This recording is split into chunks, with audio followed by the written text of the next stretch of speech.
Hello, welcome to our Matchbook Racing review, where we get to look back at what was a quite stunning 5 days of action at Royal Ascot. Donn was begging to look back at Limerick on Thursday evening, but I said, Donn, we've just had Royal Ascot. We've really got to focus on the You Royal made Meet. a very strong case for just dealing with Ascot exclusively, Tom, so fair play. Yeah, you won that one.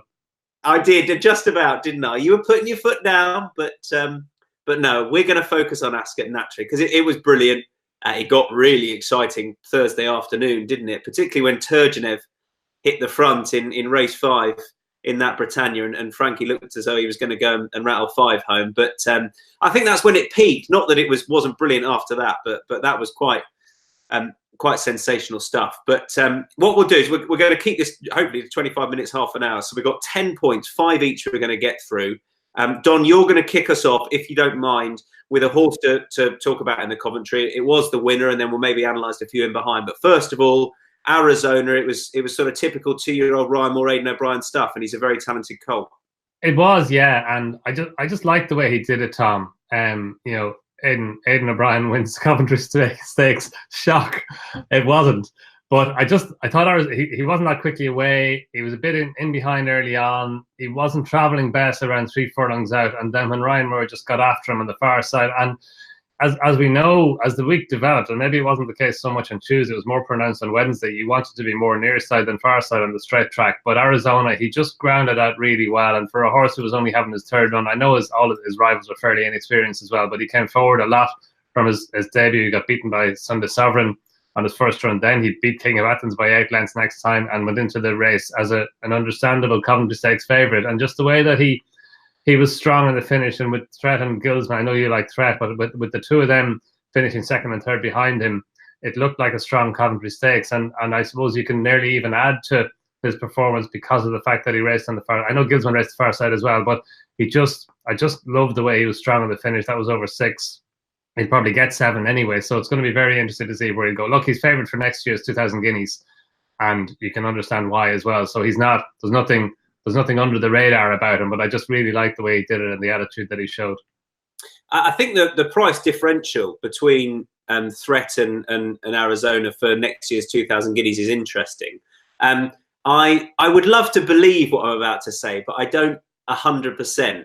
However, I think there is an argument that had Gilsman gone to his left rather than his right when under pressure and joined Threat as opposed to joining Arizona, Threat may have won the race. I've watched that finish a few times, and I'm erring on the side of believing that's true. I still think there's a chance that Arizona may just have been too strong at the finish for Threat, who I thought looked like he was probably having his second start. He was slowly away. He didn't race lazily early on necessarily. I think he just raced like a horse that is bred to want further. I mean, he's got nearly a middle distance pedigree on his damn side. His sire was a Guineas winner himself, a very good 2-year-old, and won up to a mile, of course. So I think he wants further Threat, but I think it's important to recognise he was having just his second start. Arizona had that little bit more experience, but actually, given where he raced, given how well he went through the race, he then ended up on his own on his side because he was clear of everything else. Whereas I thought Arizona responded once Gilsman came over and joined him. So I'd be very positive. I'm very positive about the winner, but I'm still positive about Threat the second, who I think will win a Group 1, possibly over a little bit further this year. I wonder if they'll have an eye on the Dewhurst with him towards the latter end of the season, because I think he could come into his own over 7. But we got 2 smart colts going forward who look like Guineas horses for next year. Yeah, where do you think? Where do they say Threat will go? Do you know what are they thinking in terms of his next target? July meeting, whether that will be the Superlative or the July Stakes. I wonder if they'll go up to 7 for the Superlative. I think if you just look at his pedigree, I know if you look at the finish, he looked as though he was beaten by a stronger stayer. I'm not sure it'll work out like that. I think there's a lot to be said for the fact that Arizona raced in the last 100 yards with another horse and Threat was on his own. Yeah, no, it's fascinating, and I think Aidan O'Brien was said like he's in the Railway Stake, but that's next weekend, an Irish Derby weekend, so it's probably going to come up too soon. But he was talking about the Phoenix Stakes, I think, in mid-July or in August. So I think it's in August. So yeah, that would be a legitimate target for him. But they could both end up in the Dewhurst Stakes, couldn't they, over 7, and that would be really interesting. Yeah, and there'll be loads more to come out. John Gosden will run something in the start of September, which becomes Guinea's favourite or something like that. It's I love it when we get them this early in the season because we know there's still plenty more to come out. Just a quick line, if I can, on that Arizona form, which wasn't franked by Sunday Sovereign. Has anything come to light, or what was your opinion on Sunday Sovereign? Because he was very disappointing ultimately, but he just found nothing. It was his finish to the race was too bad to be true, I thought. Yeah, I don't know that anything's come to light, Tom. Yeah, look, it was disappointing because he looked like such a progressive horse going into the race. And Paddy Twomey seemed to be very happy with him going into the race. His previous run at Tipperary was very good. It shouldn't have been the ground. That the ground was on the easy side that day on Thursday. And he won very impressively on soft ground at Tipperary the time before that. So, yeah, look, I think you're right. Just put it down as too bad to be true, and hopefully he can bounce back. Yeah, agree with that. It'd be nice for that horse and for King Power Racing as well, and Paddy Twomey. We also had on Tuesday, the first day, seems forever ago now, Circus Maximus. I know was a horse you wanted to talk about. The blinkers on for the first time. I backed him in the Derby, which always feels good. Did you go to the wedding? Didn't join him here, but there you go. That's the way it was. It was a strong staying performance at the trip as we thought it might be. And I thought he got a good ride from one as well, because he ended up just off the rail challenging in the straight. I don't love one over that trip personally, over the mile going round a bend. But I thought he got a good ride and he was very impressive on the day. Yeah, no, I thought so too. I thought Ryan Moore was very good on him. As you say, it's a tricky one. Stall one on the round track over a mile. He went I suppose he was always going to go forward, given that his previous run was over a mile and a half in the Derby, and he'd won a D Stakes over 10 furlongs, so he was always going to be ridden as if stamina was going to be his forte. And yeah, he was strong on the finish. Maybe King of Comedy veered away to his left, and he looked unlucky at the time. Although I think the sectionals lads were saying that actually he wasn't unlucky at all. That Circus Maximus was the one who should be marked up on the sectionals of the race. But no, it was a remarkable, I thought, performance by the horse to win a D Stakes, run in a Derby, and then drop back and win a St James's Palace Stakes. I mean, Donn Approach did it. He ran the Derby, got beaten in the Derby, won the James's Palace. Marju did it going way back. I think he was second in the Derby and then won the James's Palace. So it's not unprecedented, but it is unusual, and especially for Circus Maximus, who won a D Stakes as if he got 10 furlongs for sure. But no, and maybe it was because Magna Grecia came out. That's why they supplemented him to the race to give themselves a strong hand, the Ballydoyle team. But 2.5 weeks after running in a Derby to come back and win at James's Palace, that was some performance, I thought. And whatever Aidan O'Brien did, or whatever magic he pulled to get him to do that, and even to get him there to run, to be ready to run a big race again. And he did run a big race for a long way in the Derby. So no, I thought it was a fantastic performance by him. There was a great tweet. I think it was a friend of mine, Callum Adele, who put this out, ex-Timeform guy, and a very good judge as well, but also quite amusing, who said, and excuse my French for this one, but he said, if ever there was a sign that Ballydoyle had the game by the absolute bollocks, it's Circus Maximus coming out of a Derby in first-time blinkers, running only because Magna Grecia doesn't, and winning the St James's Palace. And I think that sums it up. I think if ever there was a sign that they just have frightening depth to win these races, that is, because 2 weeks before it didn't look like he was going to run in there, and he comes out and he beats the best 2-year-old of last year in the form of Two Don Hot. So it's frightening, the depth that they've got and the quality that they've got over such a variety of trips, and the fact that this horse was beaten by a few stable companions in the Derby itself. King of Comedy is clearly very talented. He actually was the best man in that race, but he has his quirks, and I think that's why he has to be so switched off out the back. And he doesn't help himself late on either. But I think if he can mature even more mentally come the end of the year, he could be he could be a QE2 horse, that type of horse. I think we were talking about this last Monday. I thought he ran better than I expected him to run, given the worries about his temperament going. Like, he showed all that temperament at Sandown when you were there, and he actually, as far as I could tell from the television pictures, he seemed to be very well behaved before the start at Ascot. He showed a wee bit of it, I suppose, veering to his left in the home straight, but no, there's no doubting he's got talent. And given that, he did show those tendencies during the race, as you said, if he can iron them out, he could progress, quite significantly. And he's a very lightly raced horse. And on to Donn very quickly. He's been very good this year. He's finished placed in a Group 2 and in 2 Group 1s. He's just not quite lived up to the expectation we had of him. I think if John Gosden could start his season again, not that he's done nothing wrong per se, because he's been forced into almost racing where he has in what has been a race against time. But if he could start again, I wonder if he might. I still think he could be a very interesting Sussex Stakes horse if that's the route he goes down, just because of the nature of that track and the point at which in his races he tends to show his speed. But ultimately, we don't want to knock him, but we have to suggest he's just been slightly disappointing given what we hoped he could achieve, the best rated 2-year-old since Frankel, etc. Yeah, no, I think what we were saying on last Monday is kind of borne out in the race. That he's a very, very good horse.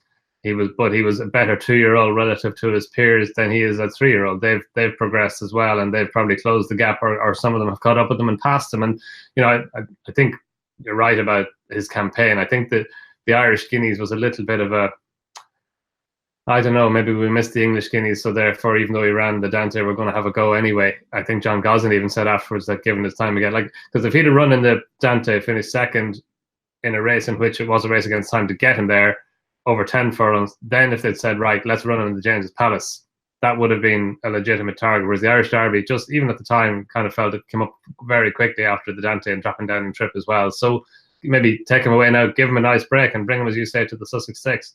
Or wish they could have skipped. They almost had to find out would he stay, given that pedigree. But I think almost if they could have just gone straight to the Irish Derby, straight to the Irish Guineas, anyway. It's not happening. I do think you're right. I do think they had to try the middle distance. Given his pedigree, they had to try the middle distance route. They couldn't have let a Derby pass with it. Maybe run him into the Derby as a seasonal debut. Maybe, in hindsight, that might have been the thing to do. But that's difficult as well. So, yeah, it wasn't easy. Also on Tuesday and on Saturday, Blue Point did the double. Hasn't been done for 16 years. And it's only been done twice before. But interestingly, talking to an Australian pal of mine about how you campaign horses over there, it would happen much more, I think. It's no surprise that Choisier came over to do it and try and do it and did it, because actually there's a thought that with these sprinters, it's not so hard to do. You wouldn't do it, with a 1.5 mile horse necessarily. But with these sprinters, if you can win over 5 and then 4 days later come out and win over 6, it doesn't perhaps take so much out of them, is the theory. And it's an interesting one. I think it is a huge achievement, and it's brilliant that they were willing to try.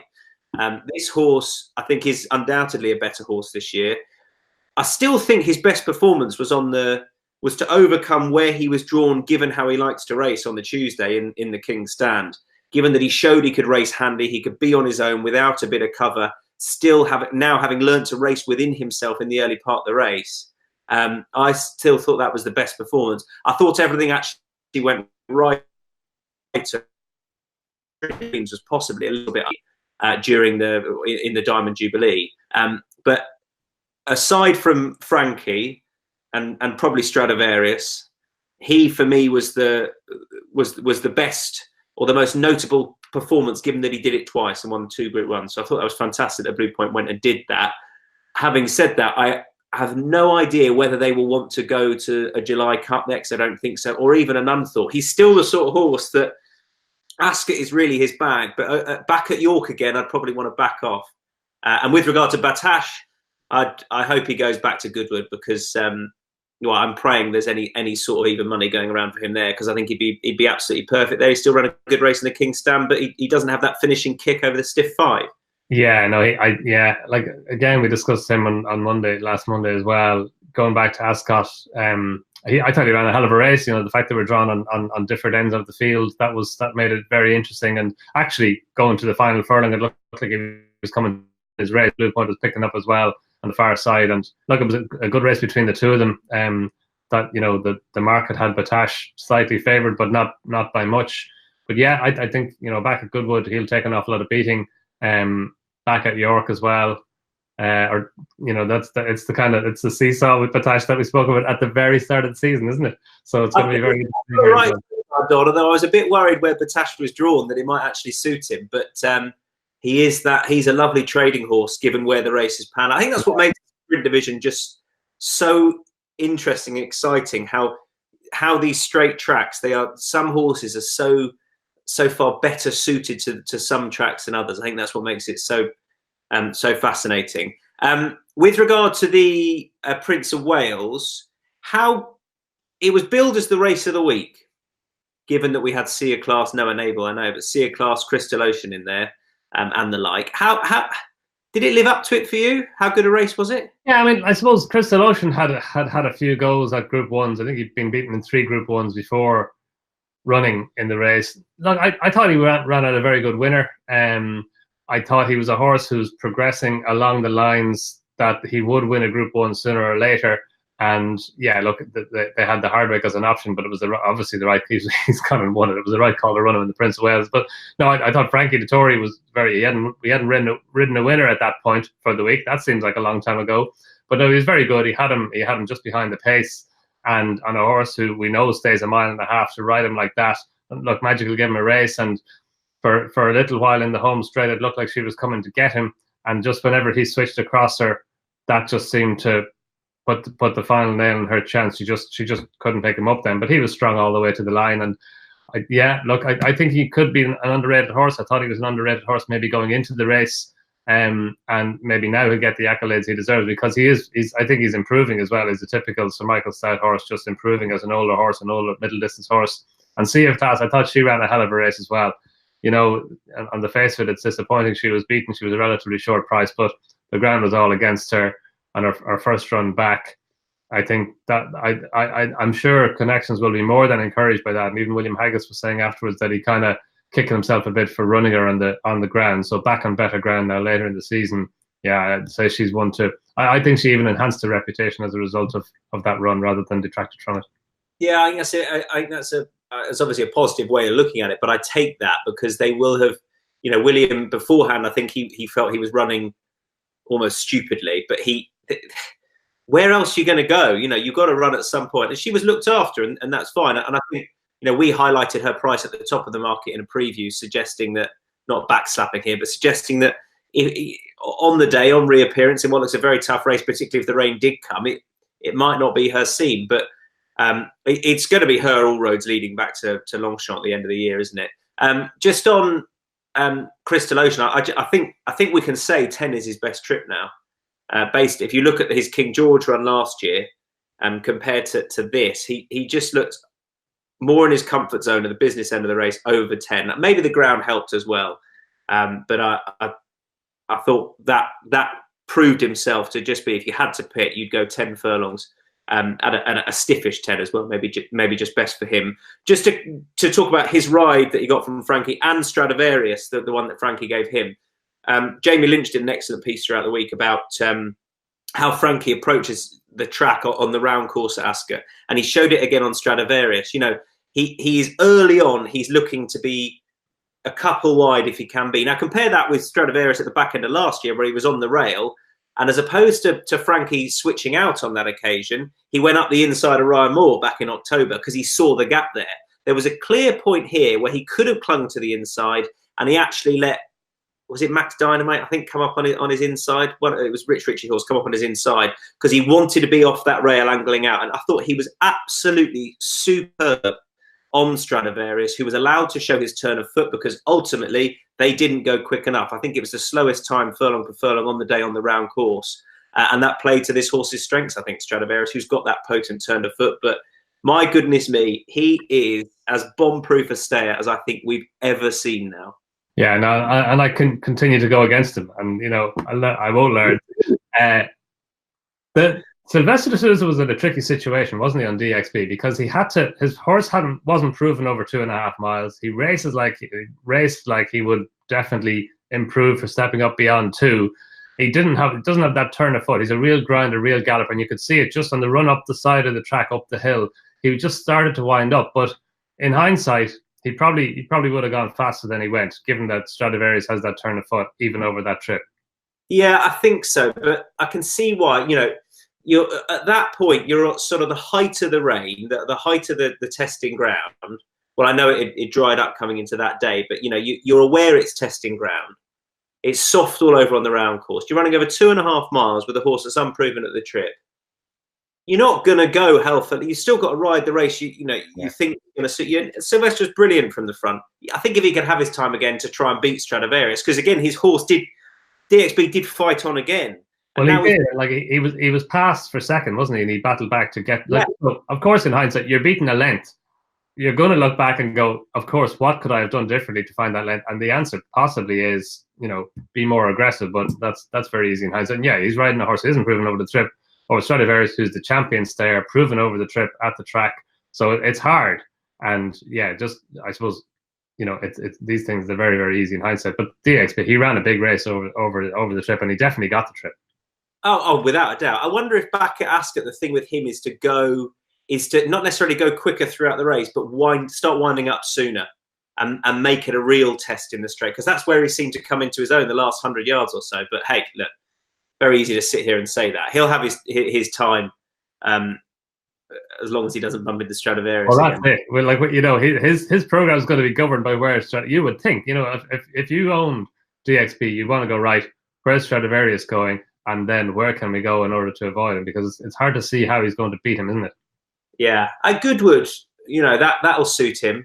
I was going to say York with that long straight if he winds it up, but then Stradivarius was brilliant in that last year. Ultimately, he's going to be very difficult to beat, is Stradivarius. But we're blessed to have him and see him racing currently, because he's another one now. You know, we were due another stayer to take the division by storm, and we've got another one now. He's absolutely phenomenal. And well done to John Gosden, I thought, again, just for getting his groomer. John is brilliant. He got the groomer Stradivarius up on to meet the Queen and to receive his prize and put him in front of him. And I just love seeing it. I think it's fantastic. There's all this talk of the groom should lead them in, etc. I get why they do sometimes, and I get why they don't sometimes. But I think to have that moment, and John really puts him at the forefront of everything, is absolutely brilliant. Sangarius. You're going to talk Sangarius, and then I'm going to mention Fox Chairman. But how taken were you with Sangarius, first of all? Yeah, very much so, Tom. I actually thought during the race he was running a bit keenly. I thought he was running a bit too freely for his own good. He was, of course, he was, as we know now, the second leg of the Frankie 4-timer, nearly 5-timer. But no, I thought he did everything really well. Once he got the turn of foot that he showed to quicken away. And I know it's only a Group 3 race, but it's a very competitive Group 3 race. It's a Royal Ascot Group 3 race. Yeah, he picked up, and you know, it wasn't certain, given how the race had been run and how free he'd been early enough, that he would find what he found. But no, I thought it was a really potent turn of foot that he showed. And look, he had that former King of Comedy going back to Sandown, when he was very, very weak in the market that day. So it was legitimate to expect that he would improve from that. He still had to improve quite a bit to beat Fox Chairman. But no, I thought, again, Frankie had him in the right position. He got him as settled as he could be after he'd gone a couple of furlongs. But then to pick up like he did, I thought it was very, very good. And no, I think he's an exciting horse. Look, you know, again, he's not below the radar anymore. He's a Royal Ascot winner, but I think he can progress. He's only run 4 or 5 times now. So yeah, it's going to be very interesting to see where he can go. He could be a Group 1 horse before the end of the season. And just on Fox Chairman and the positioning they had, he really got trapped on the rail. And he was also, and part of that was because he was slowly away and hampered. He then kept on he went off favourite on the day as well. I wouldn't give up on him just yet. I think, you know, I'm not saying he beats Sangarius next time, but they'd be closer, and I wouldn't give up on him just yet. Things did not fall his way on that occasion, given what happened at the start and where he was throughout the race. You mentioned Turgenev quickly. If Frankie got anything wrong, I think if he had his time again on Turgenev, I think that's that horse was the best horse in the race, I think. And I know it's so hard to make all over the straight mile, but anything that tried to lay out with Turgenev early was out the back, and he still finished second. I feel like I'm criticising the job. I'm not doing that, but it was so nearly 5. And, you know, Frankie said afterwards on ITV, 20 years ago, I would have won that. But I think Turgenev is an absolute rocket. I don't know we'll find out what he goes up for that soon. But that horse, seriously, is a very well-treated horse to still be able to do what he did. Yeah. Where else are we going? Japan. We're not going to Japan. I'll stay here. He came good, Donn. I just wonder if he was the Derby horse for any anti-post backers that got away given an early season setback, because goodness me, he was impressive. Yeah, and there were a few anti-post Derby backers of Japan. Yeah, I think that's one of them. Sorry. Am I looking at one of them? No, you're not. No, I wasn't among them. But I have heard a few. I heard a few people, all right, even before the Derby, saying they were on. Yeah, I think that's becoming more apparent, isn't it? Like the race he ran in the Derby after, like he was, it was no secret at all that it was a rush to get him to the Dante. As you said last week, it was the last trial that he could run in. He was very weak in the market that day. He was weak in the market again for the Derby and still ran a hell of a race. And then, yeah, last week, no, he was really good. Ryan Moore knew he was on the best horse. He came wide. I'm not sure it was that big a disadvantage anyway, coming wide into the home straight on those middle days at Ascot, given how soft the ground was.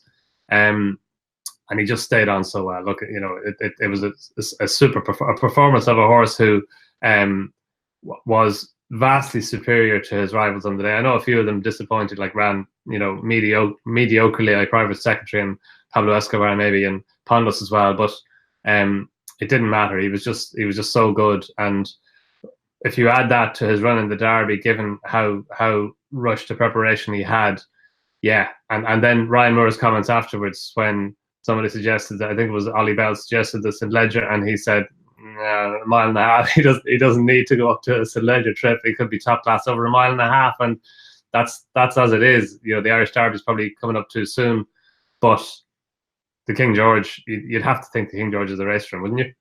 Yeah, I think the thing, and I think plenty leapt to the St. Leger afterwards, and you can see that because of the.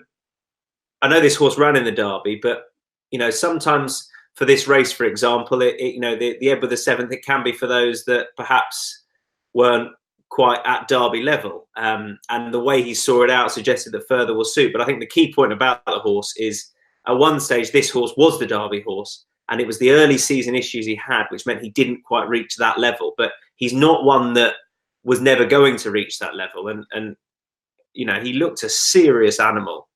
And I think they're also helped by the fact that they, classic-wise, they've got a lot of other ammunition for a St. Leger, so they don't have to put him in that bracket necessarily. Yeah, no, they've loads of options with him, and no, he could turn it. You know, he could turn out to be the. It's going to be interesting to see if he and Anthony Van Dyke ever do meet again, because there wasn't that much between them in the Derby. Anthony Van Dyke had a good preparation. He had his Lingfield Derby trial, and he went forward from that. Japan ran, you know, was well enough beaten in the Dante. Obviously came forward from that, but came forward again significantly, it looks like, from his Derby run, and he could probably improve again. So he's the Beresford winner from last year. So yeah, I think he's going to be definitely up there at the end of the season in terms of 3-year-old middle distance horses, and maybe even all age middle distance horses. It's amazing, isn't it, that two horses that Aidan O'Brien had beaten in the Derby come out and win Ascot races. It's frightening. Also want to mention just jockeys, first of all. Obviously, Frankie we covered was brilliant. It was great that the first time in 32 years a female rider rode a winner. For all, she got a hefty ban afterwards. And by the rule book, she had to. That's that. You know, you can't complain about that because the rules are there. Maybe the rules need changing, but as far as not playing by the rules, well, she didn't. So the ban was right. But it was great. Hayley, who is brilliant and all-round lovely. And what I really like is that she is proving now. I think there were a lot of doubters when she came back, genuinely, a lot of doubters. Would she ever be as good as she was? Why is she coming back now, having had a brief spell with the TV career?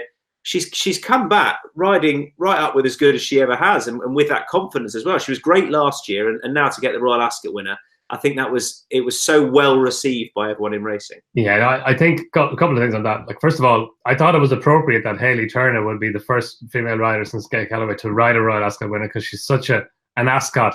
She's a mini Frankie Dettori in a sense, in that she's synonymous with Ascot and with Shergar Cups. And no, it was great for her, and you could see how much it meant to her. Like, and even in her interviews afterwards, she was saying that she's really enjoying riding now, and the break that she had seems to have definitely helped her psychologically, and possibly even helped her, in terms of riding ability as well. Because no, it was a super ride that she gave the filly, for all that, as you said, she got a ban. And also, you know, maybe went under the radar, but she was drawn on the far side. And again, it wasn't as pronounced on the Friday as it was maybe on Wednesday and Thursday, but I think you still needed to be near side. Like the 6 fillies who chased her home, they were all drawn high.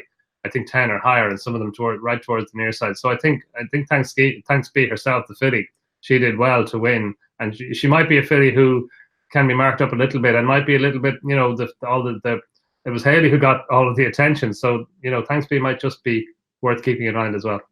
Yeah, and as far as these riders go, you know, I think you think when they come back or when they take a little break or when they've been so established, it'd be easier to get rides. But she called up Charlie Fellows to ride out there, which is how the ride came about. Compare that to Tom Queally. You and I were just talking before we started recording this. He's had one Ascot ride this year. This is after the Frankel years, 6-7 years ago. And of course, he rode the Tin Man a few years ago to win at Royal Ascot as well. He had a stellar period back in sort of 10, 11, 12. And now he's had one win from 100 rides this year and only one ride at Royal Ascot. It is the difference between being up there and not is stark. So it'd be lovely to see him to get back to just riding a good few winners a week where we know he can be. Danny Tudhope has had a brilliant week. 4 Royal Ascot winners, a link up with William Haggis, which is going very well. He's second in the Jockey Championship. So I wonder if he'll actually try and give that a kick behind Oisin Murphy just ahead of Sylvester de Souza. But he was one of the stories of the week as well. I thought Danny. No, he's a very good rider, isn't he? Like, you know, you kind of think in the north he excels in the north, but actually the tie with William Haggis, you know, the fact that William Haggis is using him so much, I think that's a massive vote of confidence in his riding ability. Like William Haggis, as a studio judges him to be using him as often as he does, and it's well founded. You know, he's delivering, and even he only just got beaten in Dream of Dreams. I thought that was a superb ride as well. He didn't just quite get there, but he nearly did, and he had to ride him like that in order to get him as close as he got. And I think he only had 10 rides, did he, for the week? 4 winners from 10 rides at Royal Ascot. It's some strike rate. But no, and then he went to Ripon one of the nights or one of the days that Ascot was on and rode a winner there as well. So no, he's very, very good. I remember him over here. He rode Swedge Watch to win the Boomerang Stakes, the Clipper Logistics race on Irish Champions Weekend, and seems like a really nice fella as well. So no, you'd wish him all the luck in the world. Donn, anything else? We're on time, post time. For post time. Anything else that you wanted to mention from Royal Ascot 2019? I thought that the Pinatubo against Lupe Fernandez, that was a really good tussle between two very high class colts, and you know the betting suggested Lupe Fernandez was the one, but you know you could have argued either way, and Pinatubo was very, very good and very strong at the finish as well. Frankie was just unbelievable on that day. He was unbelievable. Like I was here watching, and then I went to Leopardstown Thursday evening, so I watched the Gold Cup at Leopardstown, and you know it was great. Even the kind of the willingness from people who were there, the press at Leopardstown, for him to go and win it. And then when Turgenev went clear the next time, it was, I think if he'd had to ride again, he'd have ridden him a wee bit differently. If he'd waited a half a furlong, you have to think he might have got there, wouldn't he? Quite right. And we still haven't even mentioned that, you know, bets weren't being taken later on in the week because of potential liabilities. But given that we're doing this for match, but we might not go into that, Donn. But I still think that's an interesting fallout, an injury, a bit of fallout from the power that Frankie Dettori has. It's quite phenomenal. I'll mention Nagano Gold, who I think was probably the best horse in that race when Defoe won. And he might still be written off going forward because he was the outsider of the field on that occasion. And I thought Christophe Soumillon, perhaps went inside when he could have gone outside, but there you go. I can see why he did, because he wanted to give him cover for as long as possible. But I thought he might just emerge as the best horse in that race. So there we go. Donn, thank you very much indeed, sir. Thanks, Tom. Good man. We'll chat again soon. That was it for our quick wrap-up of Royal Ascot 2019. Roll on again next year. Bye for now.